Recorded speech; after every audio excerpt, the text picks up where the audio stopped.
Welcome everyone to this regularly scheduled board meeting of the South Tahoe PUD. If you would all please stand and join me in the pledge.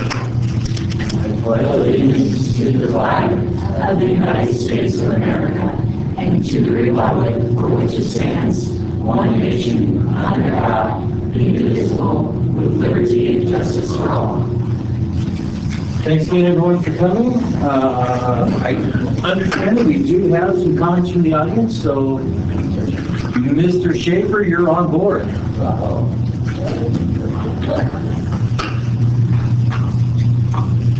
Well, I wanted to offer my condolences, pardon me, my congratulations to the successful candidates. You've got some significant issues in front of you that you'll have to devote a lot of brain power to, and I wish you luck with that. And I only want to close with a comment that I heard during the funeral of George H.W. Bush, which I thought was one of the most touching that I've ever seen or heard. The fulfillment of life cannot be complete without service to others. As elected officials, that's exactly what you are doing, and I hope you take it to heart and do it well. Thank you. Thank you, Eric. Okay, do we have, I see the other audience out there, so we will move on to corrections to the agenda or consent calendar. Anybody have anything? Okay, how about a motion then? I'll move adoption of the consent calendar. Second that.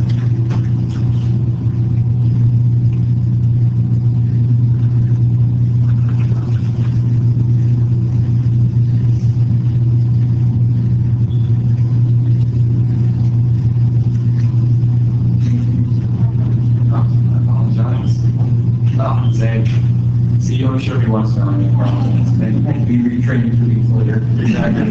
It was very Christmas, so you know how to see a lot of things are going. Okay, that passes 5-0. Thank you all. Item 6A, election of board officers. Anybody have anything they want to? I'm going to nominate you as president. I'm in a second. Well, I guess I'm there again. Huh? We'll see. We'll see how the vote goes. I can get voted down. There's only two. I like it. Okay. Votes up. If there's no other discussion, we can vote on that.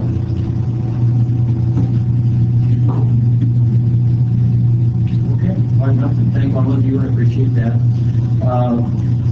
Real quick, because we put this off a week, I would like to make the committee assignments next board meeting if we could. So I will be contacting each of you individually to see what your preferences are. Nick, you and I don't need to talk a little bit about the different committees and what the different functions are to see what your interests are. But the rest of you, you know the drill. Just let me know if you want to keep things the way they are. If you want to juggle things up, we'll look at that. No, definitely. I think both Shane and Melanie, they've been sending me committee meeting minutes in the past. But I also appreciate the conversation. Sure. Yeah, thank you so much. Okay, so that brings us to 6B, and I have been very happy with Kelly being able to fill in for me those few times I miss agenda review and occasional meeting here or there. So I would actually like to nominate Kelly for the vice president. I agree, and I'll second that.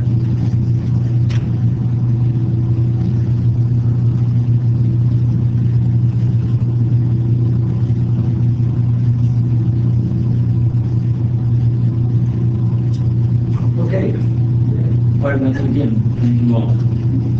All right, we have a resolution. And what I'm going to do is this. I will read the resolution first, and then we can decide if we want to adopt it or not.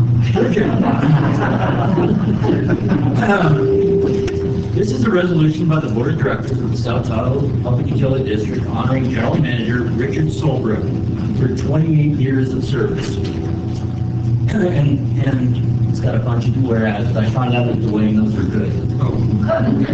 So, whereas Richard Solberg has worked with distinction for the South Tahoe Public Utility District since 1990 for a total of 28 years, serving the roles of engineer, assistant general manager, and general manager.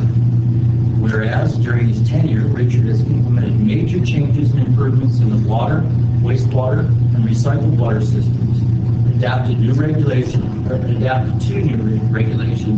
causing the district to win numerous prestigious awards, all while managing to provide safe drinking water, prevent human harm to the environment. Whereas Richard has built and sustained productive relationships within the community and has been held in the highest regard by the general manager and chief executives of all the organizations and governments in the basin. Whereas General Manager Richard has dedicated his heart and soul to creating a culture of openness, respect, fairness, staff development, customer service, and excellence as a model public utility. Whereas Richard's intelligence, technical, personal, leadership skills, and calm demeanor under difficult circumstances has become a model for all who work under him. Whereas he is known for his ability to listen to all points of view and cultivate in a thoughtful, collaborative, and respectful manner before guiding the district towards the right thing to do. Whereas Richard has worked for many compositions of boards of directors with an uncanny ability to assist them all in balancing the budget as well as getting important projects accomplished. Now, therefore, it be resolved that the South Tahoe Public Utility District does hereby express the deepest appreciation and gratitude and respect to our General Manager, Richard Solberg, for his many years and countless hours of dedicated service to the board, his employees, and the people of South Lake Tahoe. We, the undersigned, do hereby certify that the above foregoing resolution number 3100-19 was duly and regularly adopted and passed by the Board of Directors of the South Tahoe PUD in a regular board meeting held on the 3rd of January by the following vote. And giving it away, it's unanimous before we vote. Anyway, Richard, I can't express enough our gratitude. You've had to put up with me for 9 years, or not 9 years, 8 now.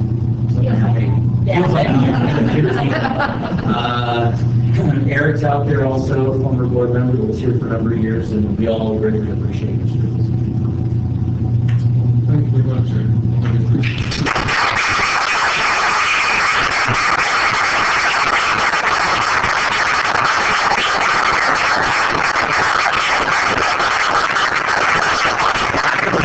Extremely jealous of retirement. So you notice what I did on that? I made it so no one can vote no on this. So I would like to make a motion that we adopt resolution number 3100-19 in appreciation of General Manager Richard Solberg. I'll second that.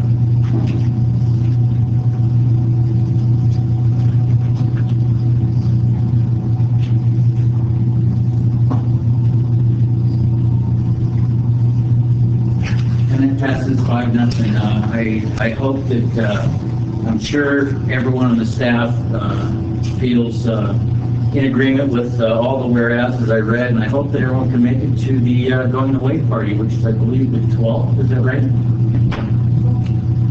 36, and then there is a cake and coffee deal on my last day at 3 o'clock right here. And that's your Wednesday, if I remember right. That's a Wednesday afternoon. Okay, I will be here. That's at Richard's house. Good one at that house to know exactly where it is. I don't think you're coming lightly.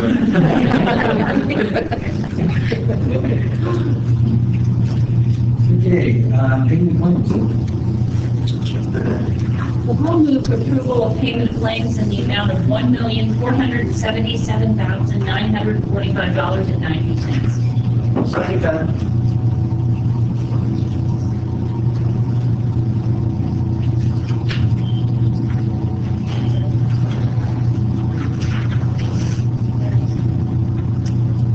Okay, 5-0. Next on our item is standing and ad hoc committee reports. Is there anything I have? And I don't have anything, I don't have any updates on anything. Wasn't a lot going on over the holidays, so we can move on to individual board member reports.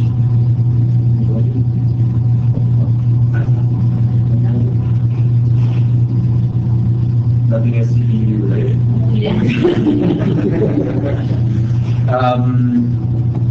I guess that moves us on to, again, I don't think there's anything going on in the field of other kind of water agency They have time period also. That's our last. There is, just to let you guys know, there is a meeting scheduled for next week, January 9th, and John will be attending that meeting, and I'll be attending the salary survey presentation by our consultant at the same time on that Wednesday morning. So, I know the last couple of meetings, I think the last two meetings, Jim, June has one.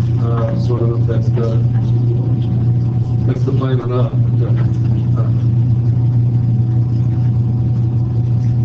So, Okay, so that's one update there. all right, well, how about the joining on general manager report? It's your last one, make it good. Yeah, I wanted to thank everybody for that proclamation. It was a surprise. I wasn't expecting it. All of a sudden, something showed up on my screen. Yeah, just to let you know, we kind of fooled him a little bit on agenda review. We didn't have it on the agenda, so we pulled a little end run on him there. Just to let you know. Yeah, so I did want to make a few comments.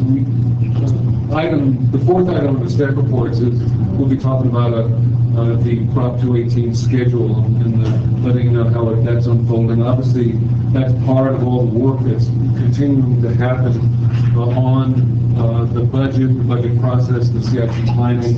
And one of the things that the engineering department has done is made an analysis of their workforce, their manpower, and some of the things that have changed over the last couple of years, such as the PCE, taking EVO basically away from the department in terms of project management, and then having to devote engineering time to oversee our asset management program. In the past, with the sewer televising was just done to sort of do spot repairs and things like that. Now we're having to put a lot of time and energy into analyzing the results so that we can make some improvements and changes to extend the life of our assets, which in the long run will save the district a lot of money. But in doing this analysis, it's become clear that even with the CIP as approved a year ago, with projecting what was going to happen this year, that we need another engineering position in our engineering department. And so the write-up has been done. That approval of a new position will come to the board formally, but I just wanted to take the liberty of making my comments on it, is that I've reviewed that analysis and the information, and I am in agreement that in order to deliver what we said we were going to deliver with the CIP a year ago, we need another engineering position at the district. And so, as I said, that will be coming. Since I can only make a recommendation, still as general manager, the new positions are the board's, under the board's authority. You will get a chance to hear the information and presentation on it and vote for that position as part of this budget process. Probably not in the not too distant future, too, because the position's needed and some of the work's not getting done. And then, part of the analysis was looking at CIP programs in the past, and we've been pretty consistent in under kind of accomplishing what we said we were going to do and what was budgeted in terms of money. And I think it's really come to a head that we just don't have enough people to manage projects and do the work in-house to get the CIP. And so that's not predicated upon big rate increases. It's predicated upon what we were projecting a year ago. So you'll be seeing that in the near future. So with that, I think we will move to staff reports. We've got, I think, 4 of them. Since there's any questions about what I just said. Can And I have a feeling we'll have a chance to learn more about the Yes. proposed position and Yes, it's all coming out, so. yes, it was very, I'm willing to wait until that yeah, point. very well thought out in the presentation, and the tables and stuff that I looked at, so. That was the question, Richard, we spoke about earlier, and would like to get input from the board about, we had some discussion about doing a brief staff presentation on what was presented to Richard previously on that position, and would the board like to see that at the next board meeting? Basically, a brief staff presentation on this position and what the staffing levels are in the engineering department. I would be interested, I don't know about you guys. I think it's, like Richard said, that's one of the jobs the board does, is decide staffing, and that's pretty important, because, that's, yeah, it's 1/3 of our budget is employees.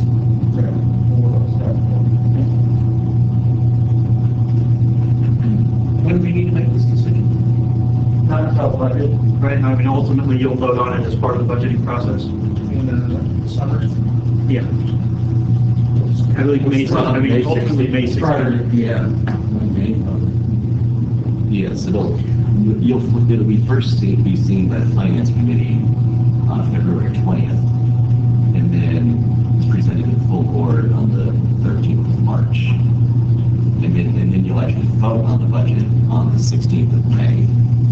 And one of the things that Mel mentioned was that in making the projection, if you remember from the presentation already made of the Prop 218 process, is that the money to pay for somebody to do the work is actually included in the estimates for the CIP projects themselves.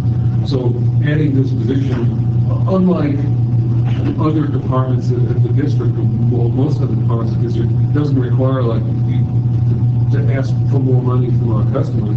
Basically, by improving the CIP, you improve the money, in essence, for this position, or to go out and hire a consultant. So that's another piece of the puzzle. Part of the thought process of doing a presentation to you now is that afterward, if there's a hard feeling from the board that this is a hard no, then it impacts how the budget is developed and whether that position is included going forward through the budgeting process. So we'd just like to get your feelings, or if there are any questions, comments, concerns that you have, so that we can address them as we go through the process. I think we all kind of thought that we were heading that way anyway. Yeah. I mean, we could just leave this up to the Finance Committee, but I personally would be curious to have the whole board listen to it myself. That's just my own preferences. Right. Not that I don't trust the Finance Committee. Whoever they are. Thank you. Okay, now I think it's your turn, John. Okay, yeah, just a little update on Workforce Housing Subcommittee. I attended that committee meeting on December 12th. It was pretty well attended by the city, county, CTC, and some others, the community college, and I believe the Save Lake Tahoe, and the consultants. Just a general comment, I think very good progress and momentum on the whole project. For the meeting I was at, they were really completing the final recommendations for proposed modifications to parking for workforce housing. So lowering the amount of parking required for certain types of low-income housing, and usually in coordination with their proximity to transit hubs. So that would be a driver for those reduced parking standards. And then there's also quite a bit of discussion on bank development rights and banking land coverage for this use as well. We talked about our series transfer process, and again, everybody was pleased and said thanks to the district and the board for making those changes. And next meeting is here on January 16th.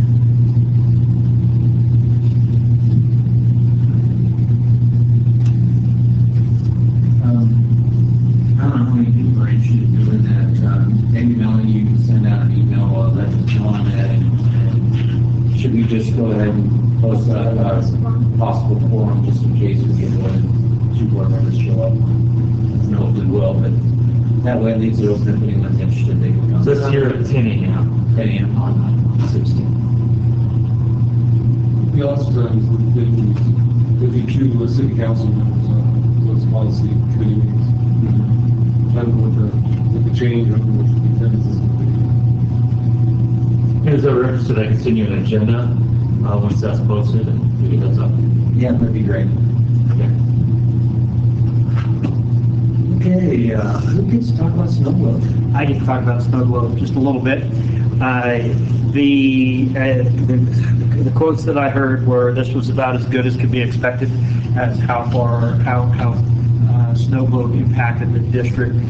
They were very accommodating in providing for the first time staff internal to the plant inside the gate, so that instead of our staff chasing people around and chasing them out of our facilities, they actually had security staff provided by the venue in order to police inside our plant. We did have people hop at the fence, and as usual, although apparently it appears to be less than what we experienced previously, because they also brought in portable lighting systems in order to light up the perimeter and the fence line, which also seems to have made quite a bit of difference. And they managed the people coming in and out through our gate and walking past our facility here, as well as the back gate, better this year than they have in the past. They said every year it gets a little bit better, and this was very much appreciative.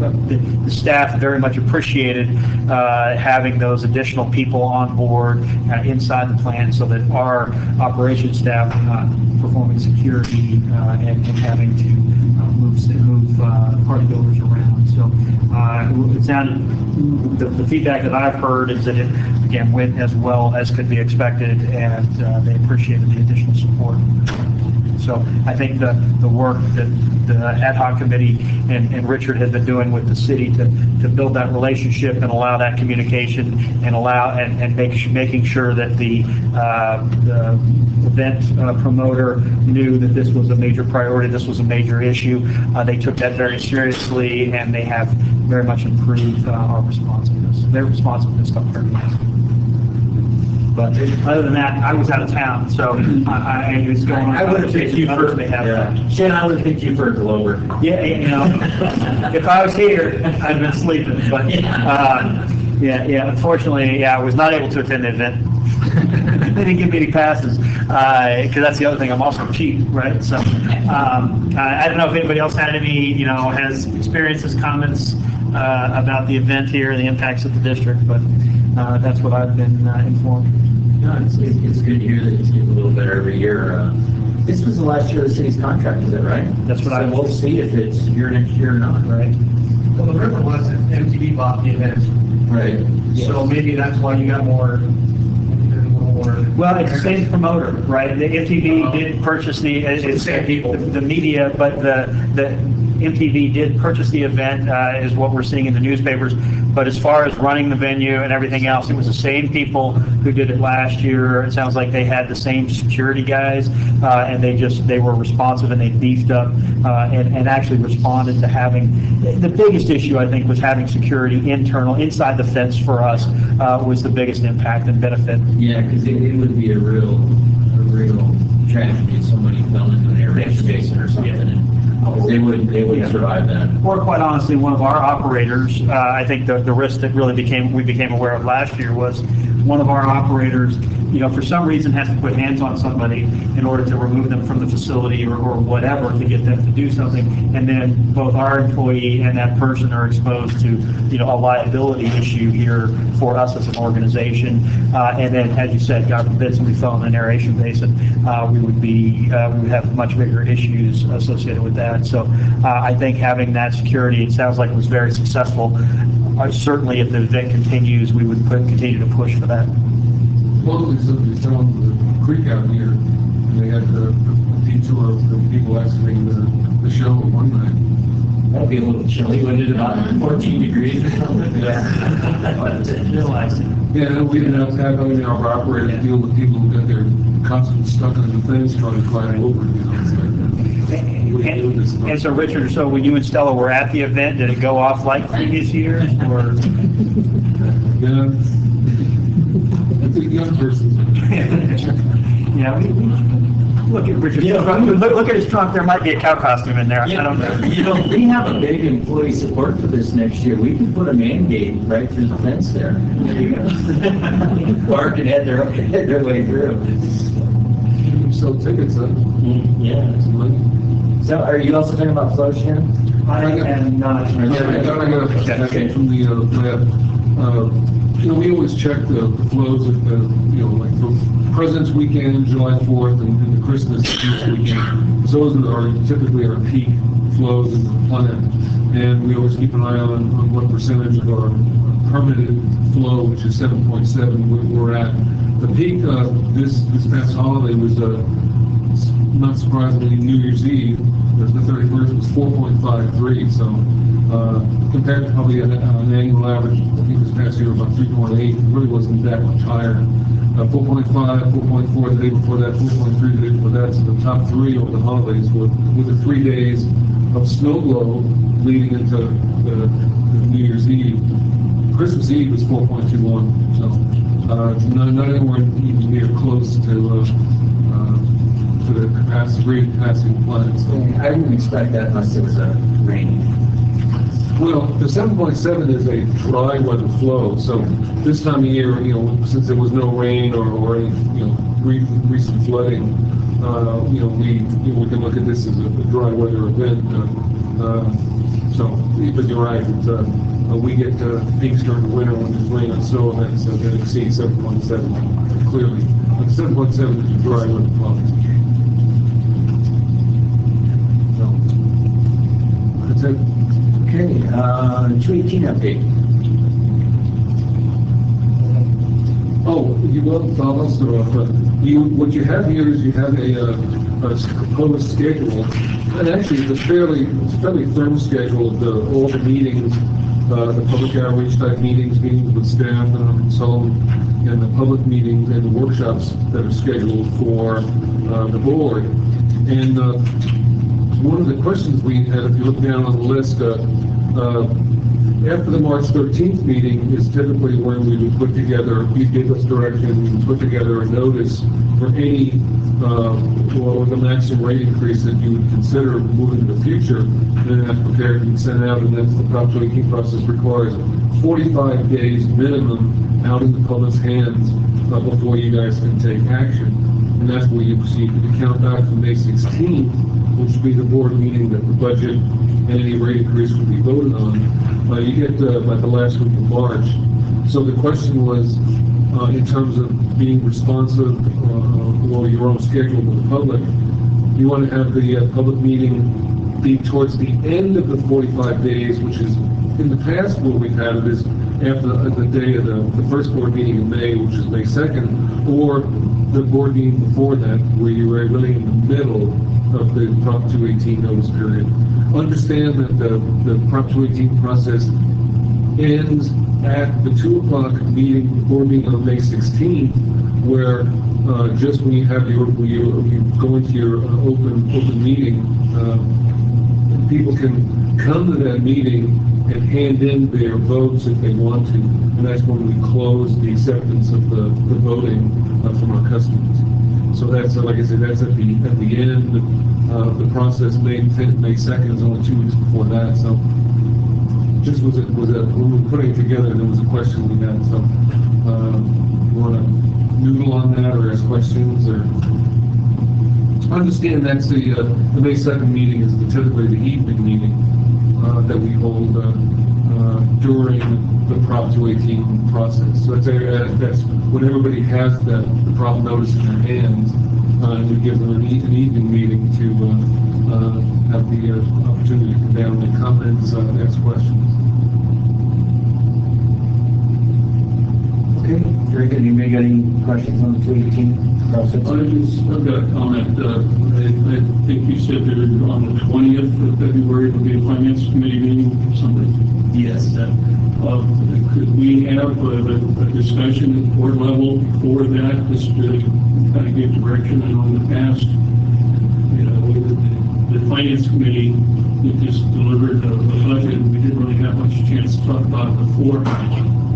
Well, they're meeting the board workshop with the consultant, the rate consultant on January 17th. Is that, okay. And then, There'll be a chance then to talk about that, and Yeah, I don't see why not. yes. Well, you will a few times, January 17th, February 7th, there's another opportunity, and then March 13th. but it's after the February meeting, though. Sure, that's after the finance committee meeting, but the board as a whole, of course, can make any adjustments they want to the budget that's presented by the finance committee. I'd like to at least have a chance before that, get some direction or have a little discussion on where we're going before the finance committee. You said February 20th? February 20th. Yeah, so there are actually two board workshops, one in the day, one in the evening. How about those two workshops, Jim? Sorry. How about those two workshops prior to that meeting? January 17th. And February 7th. Two opportunities right there. Is there something you'd like to see at those two workshops that we haven't covered in the past? Would you like more in-depth on the annual budget or in the capital plan or? Well, not so much, the workshops, but I'm just thinking that gives maybe some direction. We can just kind of discuss where we're going before we, get too far into the workshops and the other things. I've got a couple ideas on a couple of things, and maybe it's possible. From what I understand, there would be absolutely nothing to preclude that discussion in those workshops.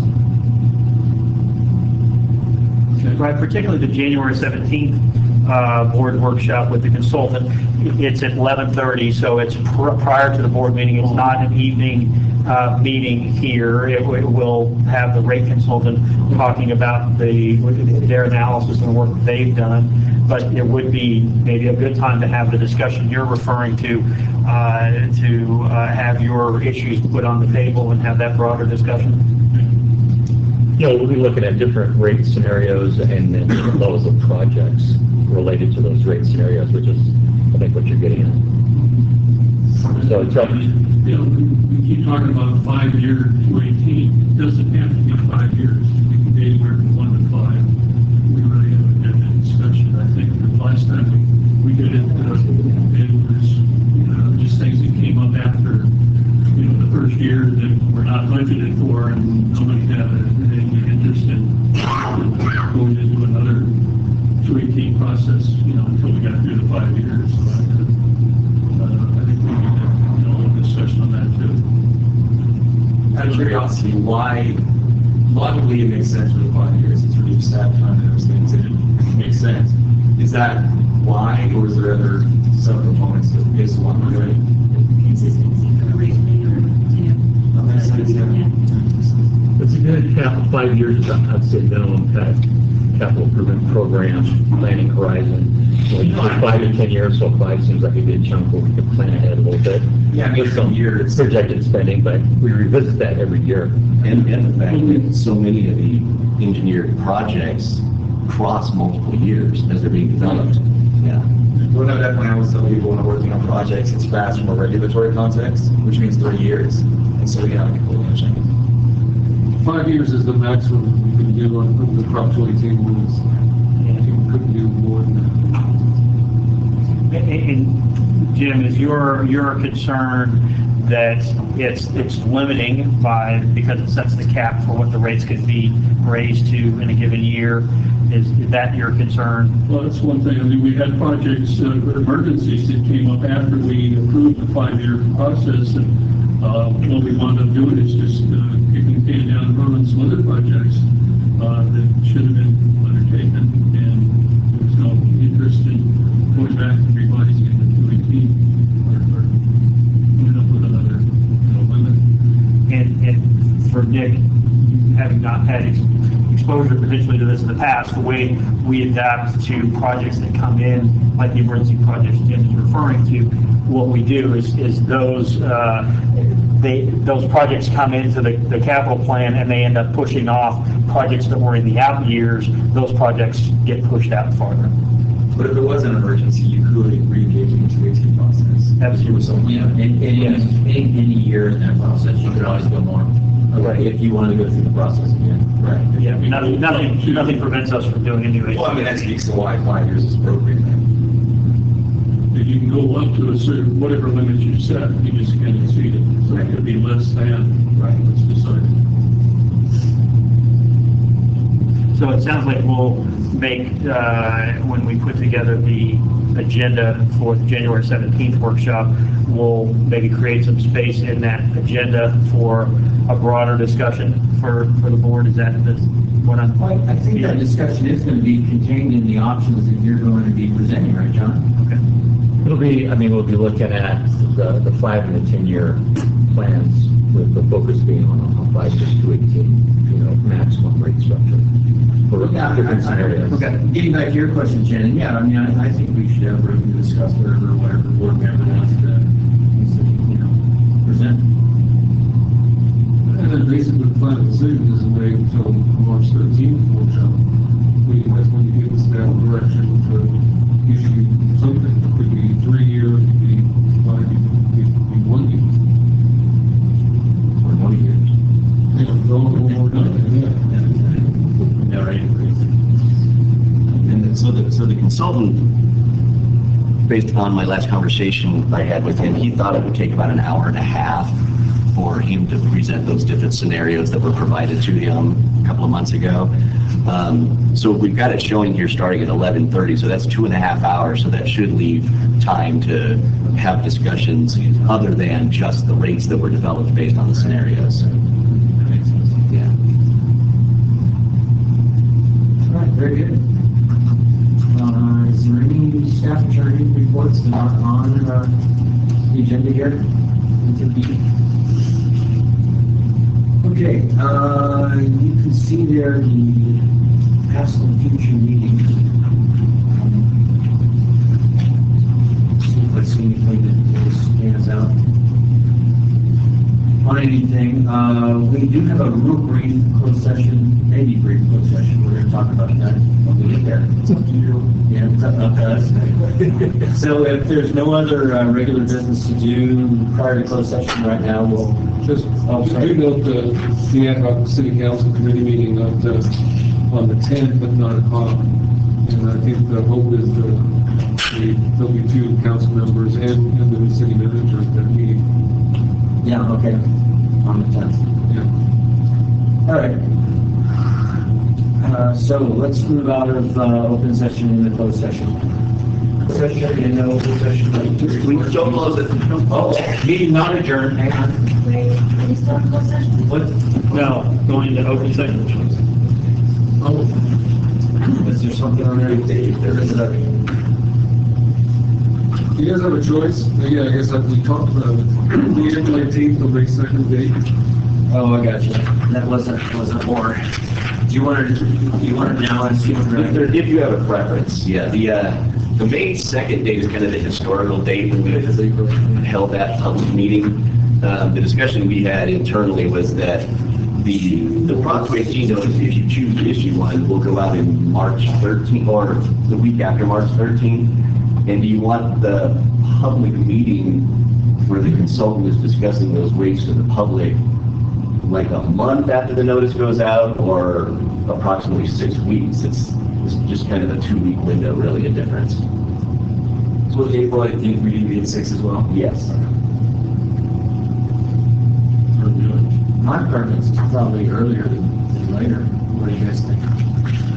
That's so far away, I think.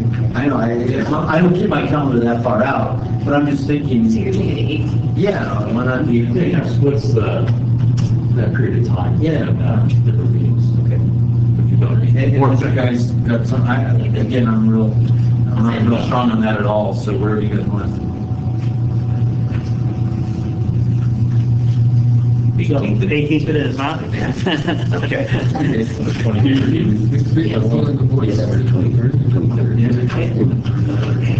Has anybody heard anything? Have you got any customer input on the Prop 218 or anything? Now we're getting here anyway. They don't understand what. No, it's very early, I'm just. No, I got a few comments just from people around town. Yeah, that was the idea. They appreciated actually the fact that we got to send around by the yesterday. Oh, really? Yeah, I did that from 3 people. My coworker, just came back from the training, we mentioned that before. So I think that was very appreciative. I think, John gave a really great presentation, and plus the setup in the back was great. But no, I think, we received a few comments. I think people, as is life, are aware we got problems to solve. They were, yeah, we see that you've got problems that you need to work on. Right. And then it's getting, the percentage, and then you see and then there's the juggling act. Oh, we're out of open session. Yeah, we are in open session. All right, so that was decided then? Sorry, that wasn't directed at you, Nick. There was a little side conversation going on here. It's very rude.